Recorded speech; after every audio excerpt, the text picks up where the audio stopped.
치끼치끼치끼치끼 알파균의 경제 뉴스입니다. 미래 강세장에도 상승 동력 상실. 박노명 헤럴드 경제 기자네요. 전문가들은 미래 신사선 사업이 재개돼도 개통까지 수년이 걸리는 만큼 당장 집값에 큰 영향을 주지 못할 것으로 보고 있다. 고준석 연세대 경영전문대학원 상남경영원 교수는 미래 신사선 사업은 이미 2차례 사업자 선정 과정을 거친 만큼 재공고로 신규 사업자를 발표한다고 해도 집값에 큰 영향은 없을 것으로 보인다며 실제 착공까지 준공까지 수년이 걸려 미래신사선 개통이 임박해야 시장 간격에 반영될 것이라고 합니다. 이건 넘어갔고요. 올림픽 중계 100억 손실 SBS 석 달 새 29% 급락 한국경제 류훈혁 기자입니다. 조회수 한 건 태형건설, 워크아웃 등 태형그룹 구조조정이 SBS 주가 변동성을 키운다는 지적이 있는데요. 연초 태형그룹은 채권단에 4천억 원 빌린 조건으로 SBS 지분 전략을 담보로 내줬죠. 한 펀드 매니저는 태형그룹 계열사인 SBS 주가는 태형건설 구조조정에 민감하게 반응할 것이라고 했습니다. 다시 물가에 내놓인 중소사들, 보험업계 M&A 향방은 롯데손해보험 윤영준 기자입니다. 롯데손보 매각이 다시 원점으로 돌아오면서 다시 어떤 인수 후보가 나타날지 주목되는데요.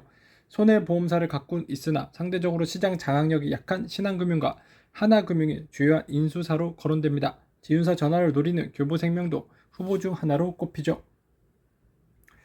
동양 ABL생명, 우리금융 어깨 타고 업계 6위 도약 노립니다. 이코노미스트 윤형준 기자입니다.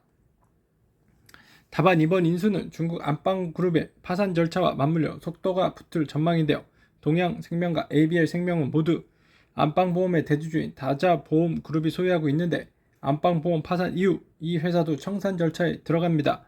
중국 당국이 다자보험 청산하면서 보유자산이 동양 ABL생명을 빠르게 매각할 전망. 쿠팡의 성공은 구독경제의 승리다. 이코노미스트 전호겸 기자입니다.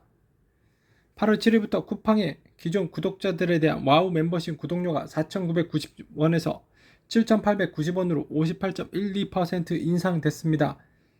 지난해 말 기준 쿠팡 와우 멤버십 구독자는 약 1,400만 명인데요.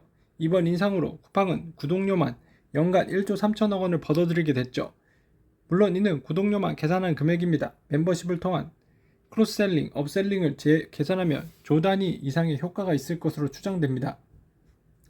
영업이익률 3년대 20% 떴다. 경기 침체와도 끄떡없다는 이 종목 매일경제 문희로 기자입니다.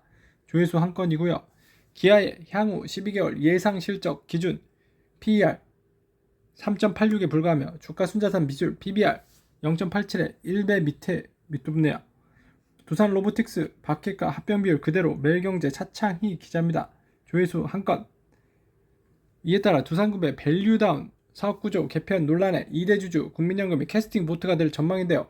금융감독원 전자공시 시스템에 따르면 국민연금은 올해 6월 말 기준 두산에너빌리티, 두산박해 지분을 각각 6.94%, 6.49% 보유한 2대 주주인데요. 특히 두산에너빌리티, 두산그룹사 3사 중 최대 주주 지분율 30% 가장 낮은 회사입니다. 만약 국민연금을 필두로 외국인 투자자, 소액주주가 주식 매수 청구권을 활용해 반기를 들면 분할 합병이 무산될 수 있는데요. 앞서 두산에너빌리티는 주식 매수 청구권 행사 한도로 6천억 원을 설정한 바 있습니다. 두산에너빌리티 주식 매수 청구 가격은 2890원인데요. 즉 전체 발행 주식의 4.5%인 2872만 주가 이탈하면 분할 합병은 철회될 가능성이 생깁니다.